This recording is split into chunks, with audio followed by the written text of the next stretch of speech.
Hey my listeners, कैसे हैं आप सब? उम्मीद करती हूँ अच्छे होंगे। एंड आपके नैरेटिव आ चुके हैं आपके लिए replace pride of double professor का न्यू एपिसोड। तो चलिए शुरू करते हैं इसे।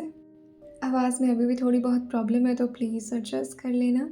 तो चलिए इसी प्यारी प्यारी बातों के साथ शुरू करते हैं। इस वक्त अविराज जो कि त्रिशा से जो सवाल पूछ रहे थे, अब ऑब्वियसली त्रिशा को ये नहीं चाहिए था, लेकिन वो अपने मन में बस यही मनाए जा रही थी, कभी तो मदद कर दिया करो कान्हा, क्या करूं, मैं इनको फेस नहीं कर पाऊंगी।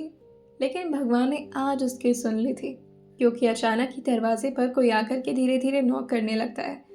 और जैसे अविनाश को ये नोटिस हुआ था, वो गुस्से में कहते हैं, इसीलिए इसीलिए लोग हनीमून जाते हैं, घर वाले कुछ करने नहीं देते हैं। जैसे ही अविनाश इतने गुस्से में ये सब बोल करके उठे थे और फाइनली जैसे ही वो बेड से खड़े हुए थे, त्रिशा को राहत मिलती है और फिर वो जाकर के आराम से बेड के सराहने से टिक करके अब बैठ चुकी थी और देख रही थी कि आखिर कौन आया है वो फरिश्ता जिसने उसे बचा लिया है।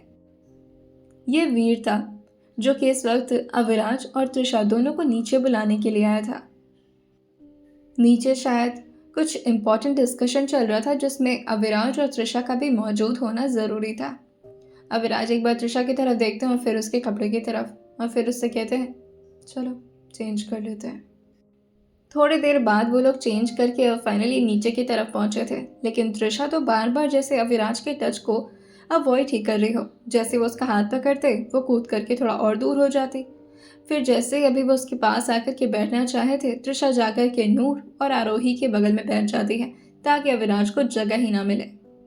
इस चीज को नोटिस तो कर लिया था सबने, लेकिन समझ तो किसी को नहीं आया था। फाइनली जाकर के दानिश भी अब फ्री होकर के यहाँ पर आया था। वैसे तो उसे और भी बथेरे काम थे, क्योंकि अविराज अपना काम तो पूरी तरह से अब दानिश के ऊपर ही छोड़ चुके थे और उसके साथ ही आशीष और शिवाय। भाग कर वो आते हुए तुरंत ही पहले तो विश्वराज जी का पैर छूता है और फिर जाकर के सबके साथ बैठते हुए कहता है, क्या बात है, अचानक से मुझे कॉल किया गया। तभी इस बात पर अर्चना जी खड़े होते हुए कहती हैं, हमने कुछ डिसाइड किया है अपने बच्चों के लिए। हम चाह रहे थे कि सब यहाँ पर मौजूद हों, तभी इस बारे में बात करूँ मैं। तो मुझे उम्मीद है कि किसी को इससे कोई तकलीफ़ नहीं होगी। देखिए, शादी के बीच जो भी कुछ हुआ वो इतना ज़्यादा अजीब था कि अभी भी हमें समझ में नहीं आ रहा है। अब शादी तो जैसे तैसे हो गई भगवान की कृपा से, लेकिन अब रिसेप्शन तो करना ज़रूरी है ना। बहुत सारे ऐसे लोग हैं जो कि अभी भी बहू को देखने की बात कर रहे हैं और हमने कोई रस्म ही नहीं की है। अब इतना सब कुछ हो गया कि समझ में नहीं आ रहा क्या करें क्या ना करें। हम सोच रहे थे कि अगर हम रिसेप्शन करके सारे सोसाइटी वालों को बुला लेते तो बहुत अच्छा होता, और अपने रिलेटिव्स वगैरह को भी, अगर आप लोगों को इसमें तकलीफ ना हो तो। और हाँ, रिसेप्शन हम सिर्फ अविराज और त्रिशा का नहीं बल्कि मृदुल और दानिश का भी कराएंगे, वो भी बच्चे हैं मेरे। सारे लोग इस बात पर बहुत ज़्यादा एक्साइटेड थे। नूर तो अभी से डिसाइड करने लगी थी, मुझे तो फिर नील एक्सटेंशंस भी करवाने पड़ेंगे और मैं सोच रही हूँ ना कि स्पा करा लूँ बढ़िया सा, जाकर के बढ़िया से पहले तो मसाज वसाज लूँगी और फिर ना फेस। लेकिन तभी विश्वराज जी जो कि अपने गले को क्लियर करते कहते हैं, कब की डेट के बारे में सोचा है आपने अर्चना जी? अभी तो हम काफ़ी बिजी हैं। ये सुनते ही अर्चना जी कहती है, इसीलिए तो सिर्फ 3 दिन का मौका है आपके पास, अब जितना बिजी रहना है रह लीजिए, उसके बाद तो कुछ भी नहीं हो सकता। इस बात पर वो थोड़ा परेशान होते हुए कहते हैं, तो आपने 8 तारीख की डेट फिक्स कर ली है, लेकिन पंडित वगैरह? लेकिन तभी अर्चना जी कहती है, आपको क्या लगता है मैं बिना पंडित जी से पूछे ही ऐसा करूंगी? 8 तारीख बहुत अच्छा मुहूर्त है और इसी वजह से मैंने तो अब बातें करना भी शुरू कर दिया है सबसे। इस बात पर किसी को तकलीफ क्यों होती? युग तो अलग ही खुश था। वो तुरंत ही खड़े होते हुए कहता है, तकलीफ क्यों होगी? पार्टी के लिए किसको तकलीफ होती है भाई, वो भी अपने घर में पार्टी, ज्यादा खाने को मिलेगा। इस बात पर नूर उसको बैठाते हुए कहती है, शट अप, ज्यादा काम पड़ेगा और सबसे ज्यादा तो तुम्हारे ऊपर, तुम छोटे हो ना। लेकिन यहाँ पर सबका चेहरा खुशी से पूरी तरह अभी खिला हुआ था, सिवाय विश्वराज जी के। अविराज जी तो हमेशा सीरियस ही रहते थे, तो उनके चेहरे पर स्माइल तो ऑब्वियसली नामुमकिन थी। लेकिन विश्वराज जी को इतना सीरियस देख करके अर्चना जी जो कि जाकर के उनके सोफा के हैंडरेस्ट पर बैठते हुए पूछती हैं, क्या बात है, आपको कोई एतराज है इस बात से? आपको पसंद नहीं आया हमारा ये डिसीजन? अब विश्वराज जी अर्चना जी की बहुत बात मानते थे। अगर अर्चना जी ने कुछ बोल दिया है तो उससे वो मना कर सके, इतनी तो आज तक उनके दिल को हिम्मत नहीं मिली थी। लेकिन न जाने क्यों वो बार बार त्रिशा की तरफ और एक बार अविनाश की तरफ देखते हैं कि आखिर क्या वाकई वो सोसाइटी को ये बात बताने के लिए तैयार है कि अविनाश त्रिशा जैसी लड़की से शादी किया है। सारी चीजों की खबर पहले से थी कि अविनाश मृदुल को नहीं बल्कि त्रिशा को ही अपनी बीवी बनाने वाले हैं, और ये सब तो बस टैंट्रम्स है। वहीं अब सब लोग इस बात से हामी भर चुके थे। विश्वराज जी वहां से खड़े होते हुए कहते हैं, पर एक बात है, 8 तारीख को तो हम रहेंगे नहीं, 8 तारीख को ही हमें सुबह निकलना है। तो लेकिन अभी त्रिशा के चेहरे पर इस बात से बहुत ज़्यादा खुशी थी, क्योंकि त्रिशा को लहंगा बचपन से बहुत पसंद था। बचपन से उसके घर वालों ने उसे लड़कियों की तरह रहने ही नहीं दिया। बचपन से हमेशा उसके बाल कटे रहते थे और उसे हमेशा लड़कों की तरह ही पाला गया। लेकिन अब उसे लहंगे का इतना शौक था कि वो एक्साइटेड होते हुए कहती है, मुझे तो लगता है ना, मुझे बिल्कुल सॉफ्ट पिंक वाला लहंगा पहनना है, या फिर हम वाइन रेड भी पहन सकते हैं ना। इस बात पर आरोही कहती है, अरे तुम तो अभी से लहंगा के बारे में सोचने लगे, बैठो तो पहले डिसाइड तो होने दो। लेकिन अविनाश ने अब उसकी इस चहल पहल को देख लिया था और उसको इतना एक्साइटेड होता देख करके ऑब्वियसली अविनाश उसकी एक्साइटमेंट को कम कैसे होने दे सकते थे। और जैसे विश्वराज जी ने ये बात बोली थी, सबका मुंह लटक गया था कि अब तो पॉसिबल नहीं हो पाएगा, क्योंकि 8 तारीख को पापा जी निकल जाएंगे और उसके बाद आने में बहुत वक्त लग जाएगा। अविनाश जो खड़े थे कहते हैं, वैसे भी रिसेप्शन मेरी है, मेरी और मेरी वाइफ की, और दानिश मृदुल भी अवेलेबल रहेंगे। तो जब हम अवेलेबल रहेंगे जिसकी रिसेप्शन है, तो फिर क्या फ़र्क पड़ता है आप रहे ना रहे डैड।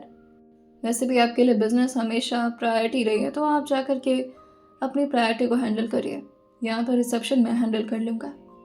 अविनाश ने उनकी आंखों में ऐसे घूर कर बोला था ये बात कि अब ये रिसेप्शन का प्लान कैंसिल तो नहीं हो सकता। त्रिशा खुश हो चुकी है, अब कुछ नहीं होगा। इस बात पर विश्वराज जी, जो कि अपने सर को हम हिलाते हुए अपने चेहरे को दूसरी तरफ घुमाते हुए कहते हैं, हाँ अब डैड के होने ना होने से क्या ही फर्क पड़ेगा, बीवी जो मिल गई है आपको। इस बात पर सारे लोग थोड़ा देर शांत रह जाते हैं, जैसे कि सब लोग इस बात को अपने अंदर तक महसूस कर रहे हैं और इस बात की गिल्टी भी। लेकिन अविनाश क्यों गिल्टी होते, वो इस बात पर थोड़ी धीरे आवाज में, मगर ऐसा कि सबको सुनाई दे। एग्जैक्टली जैसे उन्होंने ये कहा था। अविनाश की बातों से विश्वराज जी उनको मुड़कर देखते हैं और फिर हैरान होते हुए कहते हैं, क्या वाकई आपको कोई फर्क नहीं पड़ता कि हम उस दिन चले जाएंगे। अविनाश इस बात पर उनके पास पहुंचते हुए कहते हैं, सुबह तक तो मैं भी घर पर नहीं रहूंगा डैड, लेकिन रिसेप्शन शाम को है, तो इतना तो मैं कर ही सकता हूँ अपनी फैमिली के लिए, बाकी आपकी मर्जी। आपको अपनी फैमिली को टाइम नहीं देना है तो आप मत दीजिए। और ये बोलकर वो एक बार सबकी तरफ देखते हुए कहते हैं, रिसेप्शन अब 8 को ही होगी। और ये बोलकर वो अब अपने रूम की तरफ जा चुके थे, एक बार त्रिशा की तरफ मुड़कर देखते हुए। इस बात पर आरोही, जो कि त्रिशा को धीरे से पीछे से पिंच करते हुए कहते हैं, आप तो मैडम बहुत लकी हैं, सही आदमी से शादी हो गई है आपकी। अगर आशीष जी के सामने अगर एक बार भी डैड ने बोल दिया होता ना कि रिसेप्शन में प्रॉब्लम है या फिर वो नहीं रहेंगे, तो मजाल है कि कोई रिसेप्शन करवा दे, वो डैड के पूरी तरह से कठपुतली हैं। लेकिन अविनाश जी लगते हैं बिल्कुल मर्द जैसे, मतलब जो चाहिए मेरी बीवी को उसे मिल जाना चाहिए। इस बात पर त्रिशा हैरान होते हुए पूछती है, मुझे चाहिए, पर मैंने थोड़ा ना कहा रिसेप्शन करने के लिए, मेरी वजह से थोड़ी ना वो सब कर रहे हैं, वो तो अपनी मॉम की वजह से कर रहे हैं। तभी नूर कहती है, पर आपको एक्साइटेड होता वो देख लिया था भाई ने, वरना मॉम तो खुद ही कैंसिल कर देती अगर डैड घर पर ना रहते, हम पोस्टपोन करके अगले महीने कर लेते। लेकिन भाई तो भाई अब भाई ने बोल दिया तो रिसेप्शन तो इसी महीने होकर रहेगी। तब इस बात पर त्रिशा थोड़ा परेशान और थोड़ा डरते हुए कहती है, मेरी वजह से हो गया क्या ये डेट फिक्स? अगर मैं उनको जाकर मनाऊंगी तो हो जाएगा ना कैंसिल? पापा जी कितने नाराज़ लग रहे हैं। मैं एक काम करती हूँ, मैं जाकर उन्हें मना ही कर देती हूँ। और ये बोलकर वो जल्दी से उठकर खड़ी होती है और भागते हुए ऊपर की तरफ अपने कमरे की तरफ जा चुकी थी। जैसे ही वो कमरे के अंदर का दरवाज़ा खुलती है, अविनाश अब अपने लापी को लेकर बैठ चुके थे और फिर किसी को कॉल करते हुए किसी से बातें कर रहे थे। ठीक है, उसे कहो कि मैं 10 मिनट में आ रहा हूँ। हाँ, उसे रोक कर रखो, मैं देखता हूँ। और ये बोलकर वो फ़ोन काटते हुए लापी को बंद करते हैं और जैसे उनकी नज़र पड़ी थी डोर पर, इस वक्त डोर से टिक कर ही त्रिशा खड़ी थी। उसकी आंखों में कुछ तो ऐसा था जो कि वो कहना चाह रही थी, मगर शायद उसकी ज़ुबान कह ना पा रही हो। अविराज उसके सामने जाते हुए उसके सामने चुटकी बजाते हुए कहते हैं, मैडम कहाँ खोई हैं? त्रिशा जो कि अचानक होश में आती है और फिर धीरे से अपने चेहरे को ना मिलाकर कहती है, कोई मेरे ख्वाहिश के बारे में या फिर मेरी ज़रूरत या फिर मेरी मर्ज़ी को इतना प्रायोरिटी दे रहा है, मुझे तो विश्वास ही नहीं हो रहा। तो बस मुझे लगा कि कहीं मैं सपना तो नहीं जी रही। वैसे वैसे मुझे पता है कि ये सब झूठ है, आप ये सब मम्मी जी के लिए कर रहे थे, है ना? अविराज उसे कहते हैं, क्या कर रहा था मैं मम्मी जी के लिए और किस बारे में बात कर रही हैं आप? त्रिशा कहती है, वो रिसेप्शन वाली डेट, पापा जी उस दिन नहीं रहेंगे तो फिर अच्छा नहीं लगता ना। आप एक काम करिए, हम ना कैंसिल ही कर देते हैं। इस बात पर अविराज उसके गालों को धीरे से दबाते हैं, जिससे उसके मुंह पूरी तरह से अब पाउट की तरफ बदल चुका था, और उसके होठों की तरफ देखकर कहते हैं, तुम्हें ना अभी अच्छे से मैंने किस किया नहीं है, ठीक है? आ रहा हूँ मैं रात तक, फिर इस बारे में बात करते हैं। और रिसेप्शन तो अब उसी दिन होगा क्योंकि मैंने डेट फिक्स कर दिया है। अब फिर किसी की ज़िंदगी मौत का सवाल भी हो तब भी रिसेप्शन तो उसी दिन होगा। त्रिशा इस बात पर पहले तो उनके हाथ को अपने मुंह से हटवाती है और फिर उनसे पूछती है, पर ऐसा क्यों?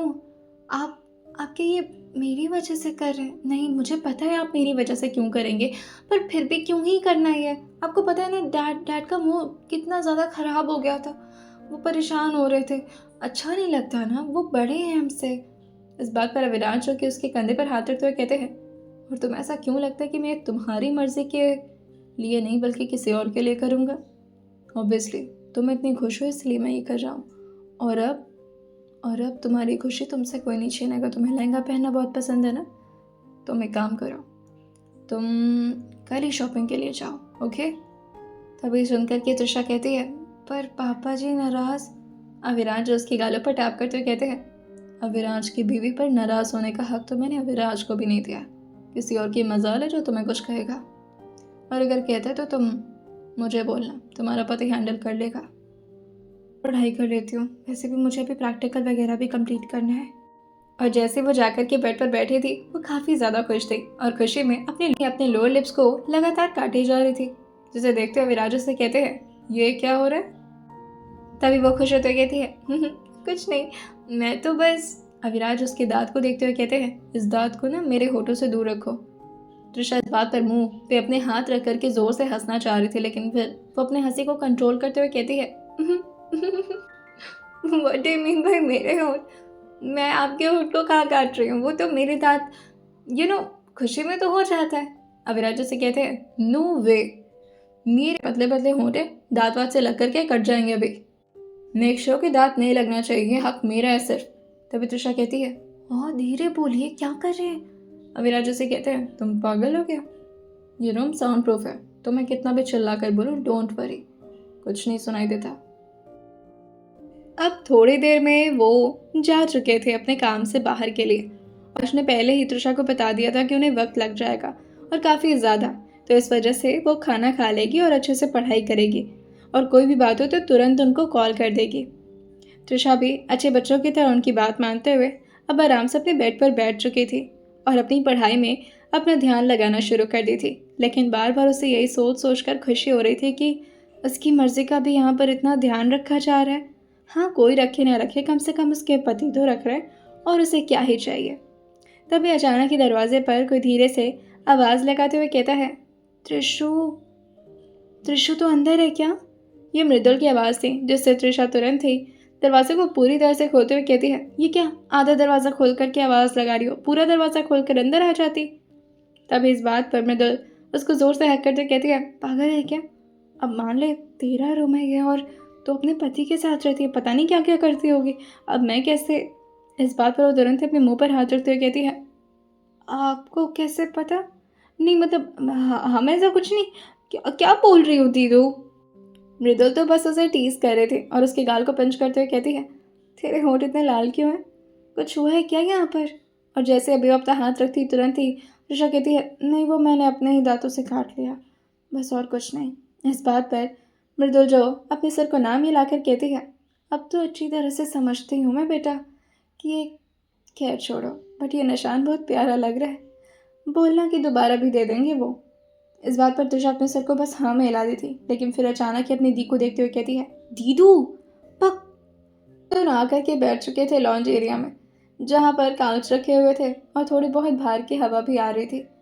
मृदुल नहीं चाहती थी कि वो ज़्यादा देर त्रिशा के रूम में रहे, क्योंकि देखा था उसने यहाँ के लोगों का बर्ताव जब भी वो त्रिशा के रूम के बारे में बात करती थी, तो शायद अविनाश को नहीं पसंद था, तो इस वजह से वो क्यों ही किसी के नापसंद वाली हरकतें करे।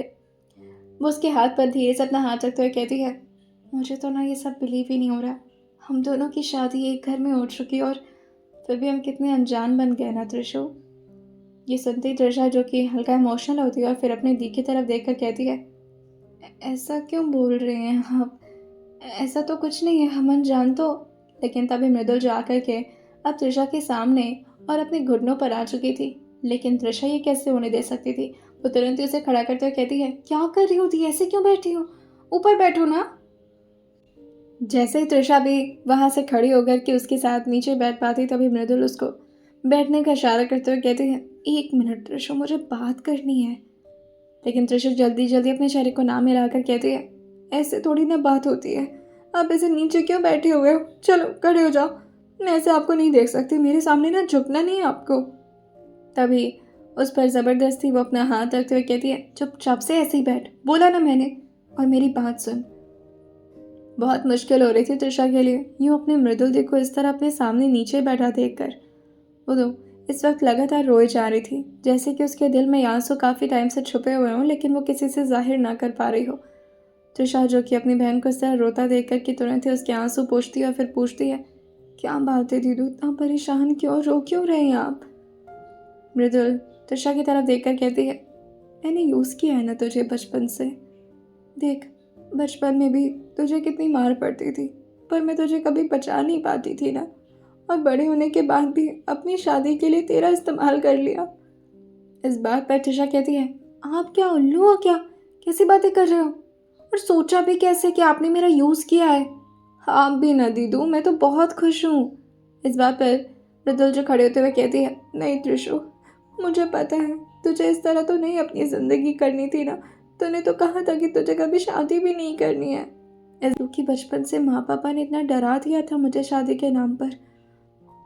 हमेशा हमेशा यही बोलते थे कि पति बहुत मारते हैं और सास बहुत काम करवाती है। बचपन से यही सब बात किया तो मुझे डर लगता था। लेकिन लेकिन अब देखो ना, मेरी ज़िंदगी तो ऐसे लगती है जैसे कि रियल ही ना हो। आपको पता है वो जो मेरे अकड़ू प्रोफेसर है ना, उन्होंने मेरी मर्ज़ी की वजह से 8 तारीख को रिसेप्शन रखा है, क्योंकि अगर डैड नहीं चाहते तो भला कोई कोई मजाल था किसी की जो वो रिसेप्शन रख देता। पर उन्होंने रखा दीदू, प्रोफेसर जी ने रखा ना मेरे लिए। ये सुनते ही मृदुल जो प्यार से उसके गालों पर अपना हाथ रखते हुए कहती है, तुझे बहुत सारी खुशियाँ मिले त्रिशु, बचपन से ना तूने। लेकिन तभी उसके मुंह पर त्रिशा हाथ रखती है और इधर उधर देखते हुए कहती है, अभी कोई सुन लिया तो बेइज्जती नहीं हो जाएगी मेरी? आपको बचपन से कहती थी मैं कि कभी भी ना मेरे लिए ऐसे सिंपैथी वाले आंसू मत गिराया करो, मुझे अच्छा नहीं लगता है। और पता है, ज़्यादा मार खाने से लोग ज़्यादा स्ट्रांग बन जाते हैं, तो मैं अभी बहुत ज़्यादा स्ट्रांग बन चुकी हूँ, समझी हाँ? इस बात पर मृदुल ज़ोर से त्रिशा को हक करते कहती है, तुझे वो कुछ पूछे तो नहीं? तेरे निशान वगैरह तो नहीं देखे ना? अगर देखेंगे तो क्या जवाब देगी? तभी त्रिशा जो अपने चेहरे को नीचे करते हुए कहती है, आपको पता है, मुझे ऐसा लगता है ना मुझे दुनिया का सबसे बेस्ट पति मिला है। मुझे तो लगता है कि उन्हें पहले से ही सब कुछ पता है। पता नहीं क्या है वो। कभी कभी तो लगता है इंसान नहीं भगवान जैसे हैं। सब कुछ कैसे पता हो सकता है किसी को दीदू? लेकिन जो भी है, मुझे पता है वो मुझे हर तरह से सपोर्ट करेंगे, तो मुझे इस बात से बिल्कुल घबराने की ज़रूरत नहीं है। और आप भी बेफिक्र हो जाइए। उन्हें अगर कोई सच पता भी चलता है ना, तो भी वो मुझे छोड़ेंगे नहीं। ये सुनकर के मृदुल उसके लिए फाइनली अब काफ़ी खुश हो गई थी और उसको फिर से हक करते हुए कहती है, त्रिशु यार, पता नहीं क्यों मुझे ना ऐसे गिल्ट सा फील हो रहा था कि मैंने ना तेरा इस्तेमाल किया अपनी शादी के लिए। बट थैंक यू यार, थैंक यू सो मच। इस बात पर वो उसका गाल खींचते हुए कहती है, थैंक यू तो मुझे कहना चाहिए था। आपको पता नहीं है आपने मुझे कितने अच्छे घर में ला दिया है। गलती से ही सही, but this is the best house. और आपने तो ढूंढा ना दानिश भाई को। अगर दानिश भाई नहीं मिलते तो फिर ये अखड़ू प्रोफेसर कैसे मिलते? तभी मृदुल जो कि उसके कंधे पर धीरे से अपने कंधे से मारते हुए कहती है, तो मतलब पसंद आ चुके हैं वो तुझे? इस बात पर त्रिशा, जो कि कुछ बोलना तो नहीं चाह रही थी, लेकिन बार बार उसके कंधे पर इस तरह से वो अपने कंधे से मारे जा रही थी मृदुल, तो इससे वो उसको रोकते हुए कहती है, अच्छा बता रही हूँ ना, बता रही हूँ, मुझे मतलब कुछ खास तो नहीं लगते, बट अच्छे ही लगते हैं, मतलब अच्छे तो हैं ही ना, यू नो, दिखने में तो हाँ ठीक है, बट आपको पता है, मुझे वो जिस तरह से बच्चों की तरह सपोर्ट करते हैं ना, ऐसा लगता है कि मैं उनकी बच्ची हूँ और वो मुझे ना मेरे डैडी लगते हैं। समझ रही हैं आप? इस बात पर मृदुल, जो कि अपने मुंह पर अपना हाथ रखकर हंसना शुरू कर दी थी, लेकिन त्रिशा को नहीं समझ में आ रहा था कि वो इतनी इमोशनल बात की, इसमें हंसने वाली क्या बात है। और फिर वो अपनी नाक से कोड़ती हो जाती है, अपने बाहों को भी सिकोड़ते हुए पूछती है, या मैं कोई चुटकुले मारी हूँ जो आप हंस रही हैं? मैंने आपको बताया ना, मैं उनकी बच्ची जैसी लगती हूँ। जब वो मेरी केयर करते हैं, जब वो मुझे पढ़ाते हैं, और पढ़ाई में भी वो ना मुझे कभी फोर्स नहीं करते, और जब करते भी थे ना तो वो किसी रीज़न की वजह से करते थे। उन्होंने तो मुझे ये भी बोला है कि मैं कोई भी रैंक लाऊं, वो मुझे गिफ्ट ज़रूर देंगे, बस मैं अपनी अपनी तरफ से पूरी मेहनत करूं। और अब ना मुझे अच्छे से मेहनत करना है, और मैं पढ़ाई तो कर रही थी, आप फिर हंस रही हैं? मृदुल कहती है, तूने क्या बोला उनको? त्रिशा कहती है, मेरे डैडी जैसे। इस बात पर फिर से मृदुल हंसते कहती है, oh my God, I am sorry, मुझे लगता है ना मैं तेरे इमोशन को गलत वे में ले रही हूँ, तो मैं चलती हूँ, हाँ, मैं अपने कमरे में जाती हूँ, तू जा पढ़ाई कर। ओह माय गॉड, तो कितनी मासूम है त्रिशा। और ये बोलकर वो अपने कमरे में जा चुकी थी। वहीं त्रिशा अपने बाल को खुजलाते हुए अपने कमरे में, कि आखिर ऐसा भी क्या बोल दिया उसने, ऐसा भी कौन सा पहाड़ टूट गया और क्या मज़े मिल गया उसकी दीदी को। फाइनली अब त्रिशा अपने कमरे में आ चुकी थी, और अब वो बैठ कर के एनाटॉमी की बुक्स को लगातार रटना शुरू कर देती है। और करती भी क्यों ना, एनाटॉमी सब्जेक्ट में उसे टॉप जो करना था, अब उसके हस्बैंड का सब्जेक्ट था। अगर वो अपने हस्बैंड के सब्जेक्ट में फेल हो जाती तो क्या खाक अच्छे प्रोफेसर माने जाते उसके हस्बैंड। कितना प्यार से वो लगातार पढ़ रही थी कि वो भूल ही चुकी थी, ना तो उसने कुछ खाया है, ना तो कुछ पिया है। उसके कमरे में नूर और आरोही मिल करके कुछ खाने के लिए उसके लिए तो आते हैं, और उसे कहते भी हैं, चलो यहाँ थिएटर में मूवी लगी है, हम लोग चल के देखते हैं, बहुत मस्त मूवी है। लेकिन त्रिशा, जो कि अपने चेहरे को सीरियसली ना मिलाकर कहती है, नहीं मैं कॉफ़ी पी लूँगी, पर मैं पढ़ाई कर रही हूँ तो मैं नहीं जाऊँगी। और थिएटर क्यों जाना है? तब इस बात पर नूर, जो खड़े होते हुए कहती है, चलो भाभी, भाई ने शायद पनिशमेंट दी होगी कि पूरी रात पढ़ाई करेंगी आज भाभी। कोई बात नहीं, आप पढ़ो, ठीक है त्रिशा भाभी। त्रिशा भी कुछ एक्सप्लेन तो करना चाह रही थी अविराज के बारे में, लेकिन तब तक तो वो लोग जा चुके थे।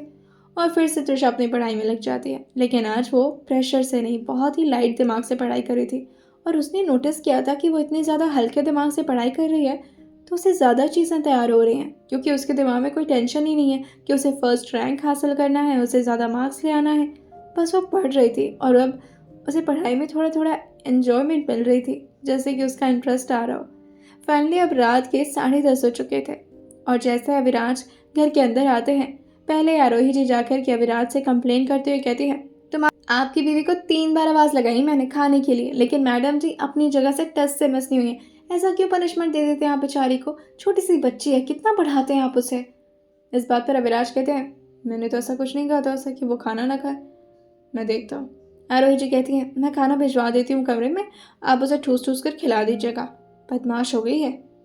अविराज जो फाइनली कमरे के अंदर आए थे, तो मैडम जी अभी भी पढ़ाई कर रही थी। अविराज ने वैसे तो कैमरे से देख ही लिया था कि हाँ, उनकी मैडम जी पढ़ाई करी, मगर इतना देर तक। वो कंसर्न हो गए थे त्रिशा को लेकर कि कहीं वाकई वो दोबारा वाला सीन त्रिशा के साथ तो नहीं हो रहा, कहीं ऐसा तो नहीं कि उसे दोबारा से डर लगना शुरू हो गया विराट से। वो बहुत ही प्यार से उसके सर पर अपने हाथ को सहलाते हुए कहते हैं, मैडम जी पढ़ाई हो गई आपकी, खाना नहीं खाना? जैसे ही त्रिशा ने सुना था, वो खुश होती और अविराज की तरफ देख कर के बेड पर खड़े होते हुए अचानक ही अविराज को हक कर ली थी, और जैसे वो उनके गले से लिपटी थी, अविराज ने भी उसे बेड से उतार दिया था, और पूरी तरह से अपने हाथों के सहारे से उसे गोद लेते हुए कहते हैं, क्या बात है, आज तो बड़ी खुश लग रही है, कुछ खास हुआ क्या? मैं तो था नहीं, फिर इतने खुश क्यों हो तुम?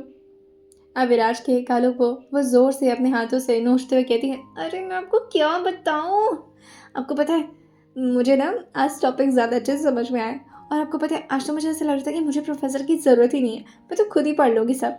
अविराज उसे कहते हैं, अच्छा ऐसी कौन सी बुक पढ़ रही हैं आप? इस बात पर त्रिशा अपने उसी बुक को इशारे से दिखाते हुए कहती है, वो देखिए, जिसने भी वो बुक लिखी है ना, माशाल्लाह कितना अच्छे से एक्सप्लेन कर दिया। इतना इजी वर्ड लिखा है ना, जैसे लग ही नहीं रहा है मैं मेडिकल की बुक पढ़ रही हूँ, ऐसा लग रहा है कॉमिक पढ़ रही हूँ मैं। अविराज उसके कमर को ज़ोर से ग्रैब करते कहते हैं, और तुम्हें पता है सरप्राइजिंगली वो बुक मैंने सिर्फ और सिर्फ तुम्हें दी है। That is only exclusive for you. ये सुनते त्रिशा जो कि थोड़ा हैरान होते हुए कहती है, अच्छा, पर ऐसा क्यों? सारे बच्चों को दीजिए ना, सारे बच्चे पढ़ कर के ज़्यादा इंटेलिजेंट हो जाएंगे। अविराज से कहते हैं, नहीं, मुझे सबको ये बुक नहीं देनी है। आई नो मैं पार्शलिटी कर रहा हूँ, पर ये बुक सिर्फ तुम्हारे लिए अवेलेबल है। तो शायद सुनकर अब जैसे अविराज की गोद से उतरी थी, वो जाकर के उस बुक को देखते हुए कहती है, लेकिन वहाँ के जो भी इसका राइटर है ना, मैं उसे किससे कर लूँगी। अविराज ये सुनते हुए उसके कंधे पर टैप करते हुए जैसे ही उसे अपनी तरफ घुमाए थे, और वो उसकी तरफ धीरे धीरे अब झुकना शुरू कर दिए थे, जैसे कि अपने होठों को उसके होठों से दोबारा से किस। त्रिशा जल्दी जल्दी अपने मुंह पर अपने बुक को रखते हुए कहती है, नहीं, मुझे खाना खाना है, और लोग मुझे तब से बुला रहे हैं, मैं गई भी नहीं। और आपको पता है, अविराज से कहते हैं, तुमने तो कहा बेस्ट राइटर को तुम किस करने वाली हो, तो करो। त्रिशा जो कि अब जल्दी से सोफा पर चढ़ते हुए कहती है, आप क्या बोल रहे हैं? राइटर को करना है ना, जो भी इसे लिखे है ना, उफ, कौन है वो लेकिन जैसे अब इसकी बातें जैसे त्रिशा के दिमाग में घूमना शुरू हुई थी, अब वो खुद से कहती है, क्या ये अकड़ू प्रोफेसर इसके इसके राइटर? वो जैसे राइटर का नाम देखा तब एकदम से अपने मुंह पर हाथ रख के अपने मुंह को बड़ा सा खोल ली थी, जैसे कि वो कितना ज़्यादा शॉक में हो भी। अविराज उसके हाथ से उस सैम्पल बुक को अपने हाथ में लेते हैं और फिर उससे कहते हैं, चलो कुछ खिला देता हूँ, उसके बाद से मेरी किस भी तो पेंडिंग में है। और करके अपनी आंखें हल्के से बंद कर दी थे उसके सामने। ये देख कर के त्रिशा जो कि अपने बालों को खुजलाते हुए कहती है, आप तो ज़्यादा ही टैलेंटेड हो सर, इतना आता है कि आपने बुक लिख दी है, वो भी इतनी इजी लैंग्वेज में, और एग्जाम्पल्स तो क्या मस्त मस्त हैं आपने। इतना हंसी आ रही थी पढ़ते पढ़ते, लग ही नहीं रहा था कि मैं कोई मेडिकल साइंस की बुक पढ़ रही हूँ। अविराज सुनकर कहते हैं, क्योंकि मेरी बीवी को डॉक्टर तो बनना है, लेकिन डॉक्टर उसे मैं किसी प्रेशर में नहीं बनाना चाहता, उसे मज़ा आना चाहिए पढ़ाई में। और अब मैं तुम्हारी पढ़ाई ऐसे ही रखूँगा। एजुकेशन कभी भी किसी के लिए प्रेशर नहीं, एंटरटेनमेंट की तरह होना चाहिए। और जब भी इंसान को एंटरटेनमेंट फील होता है तो फिर उसी चीज़ में उसे मज़ा आता है, जैसे कि मुझे तुम्हें किस करने में। और ये बोलते बोलते अविराज जो उसके साथ ही बगल में बैठ चुके थे और फिर खाने के प्लेट की तरफ इशारा करते हुए कहते हैं, खाना खिलाओ, भूख लगी है मुझे। तो शायद सुनकर हैरान होते हुए कहती है, मैं खिलाऊं? मैं कैसे? अविराज उसके हाथ में प्लेट देते हैं और फिर उसके हाथ को अब रोटी से टच कराते हुए कहते हैं, ऐसे तोड़ते हैं और फिर मुंह में डालते हैं, चलो खिलाओ। त्रिशा को नहीं पता था कि अविराज ऐसा क्यों कर रहे हैं, पर ठीक है, उसे भी अच्छा ही लग रहा था। वो अब अपने हाथ से अविराज को भी फीड करा रही थी और खुद भी खा रही थी, क्योंकि अविराज उसे घूर जो रहे थे। वहीं त्रिशा के अब फाइनली डिनर के बाद उसे अविराज ज़बरदस्ती सुला देते हैं। वैसे तो त्रिशा का मन नहीं था, वो चाह रही थी कि वो थोड़ा सा और पढ़ लें, लेकिन अविराज उससे कहते हैं, बस आज का हो गया। ओवर प्रेशर नहीं देते दिमाग को, और कोई दिमाग बाउंस कर जाता है। जितनी भी चीज़ें पढ़ी हो उसे दिमाग में प्रॉपरली अभी बैठने दो, ठीक है? रात भर उसके बारे में सोच कर सोगी तो वो सारी चीज़ें कल तक तुम्हारे दिमाग में अच्छे से याद हो जाएंगी। चलो अब अपनी आंखें बंद करो और गहरी सांस भर के 5 बार उसे ब्रीद आउट करो और उसके बाद सोना, ठीक है? कितने प्यार से उसे बच्चों की तरह ट्रीट करते थे। त्रिशा अपनी एक आंखें खोल खोल करके धीरे धीरे देख रही थी कि अविराज यहाँ पर हैं या नहीं। अविराज उसे घूरते हुए कहते हैं, त्रिशा बोला ना, आंखें बंद करो और ब्रीद इन ब्रीद आउट करो, चलो। वो सारा प्रोसेस कंप्लीट करके अब फाइनली गहरी नींद में जा चुकी थी। और जैसे वो नींद में गई थी, अविराज टाइम देखते हैं तो अब लगभग 11:30 बज चुके थे और अविराज को अब निकलना था। उसके फोरहेड पर वो धीरे से किस करते हैं और जैसे अभी वहाँ से जाते तभी त्रिशा अपने हाथों को ले जाकर के अविराज के हाथ पर रखती थी और उनके हाथों को जैसे पकड़ लियो कि वो उससे दूर ना जाए। अविराज उसकी तरफ देखकर कहते हैं, बस थोड़ी देर में आ जाऊँगा, कुछ ज़रूरी है वरना नहीं जाता। और ये बोलकर वो दोबारा से उसके गालों पर किस करते हैं और फिर अपने हाथों से उसके हाथों को छुड़ाते हुए उसे प्रॉपरली ब्लैंकेट उठा करके अब निकल चुके थे। और अविराज जैसे ही आज बाहर निकले थे, वो अपने बॉडीगार्ड्स की तरफ देखते हुए कहते हैं, सर्ट रहना सब, कोई भी प्रॉब्लम नहीं होनी चाहिए, कंट्रोल रूम में बोल दो, बैक यार्ड, फ्रंट, कोई भी साइट छूटना नहीं चाहिए। हर वक्त का फुटेज उस पर नज़र है, ठीक है? और वहाँ पर 2-3 आदमी को और भेज दो, और बैकयार्ड साइड में भी कोई ना कोई होना चाहिए। और ये बोलकर वो बाहर निकल रहे थे, लेकिन अभी वो पूरी तरह से बाहर निकल पाते, बेंच पे इस वक्त विश्वराज जी जो कि स्मोकिंग कर रहे थे, और उन्हें देख करके वो खड़े होते हुए कहते हैं, क्या बात है, आप कहाँ निकल रहे हैं, और वो भी इतनी रात में? अविराज जो टाइम देखते हुए कहते हैं, मैं थोड़ा जल्दी में, हो सकता हो सुबह हो जाए आने में, पर कोई बात नहीं, आप आराम करिए। और ये बोलकर वो अब अपनी गाड़ी में बैठ करके निकल चुके थे, और आज अविराज अकेले ही जा रहे थे जहाँ भी जा रहे थे। विश्वराज जी को हमेशा से बहुत फिक्र होती थी, जिसकी वजह से वो अब अपने कुछ आदमियों को भेज चुके थे अविराज के पीछे,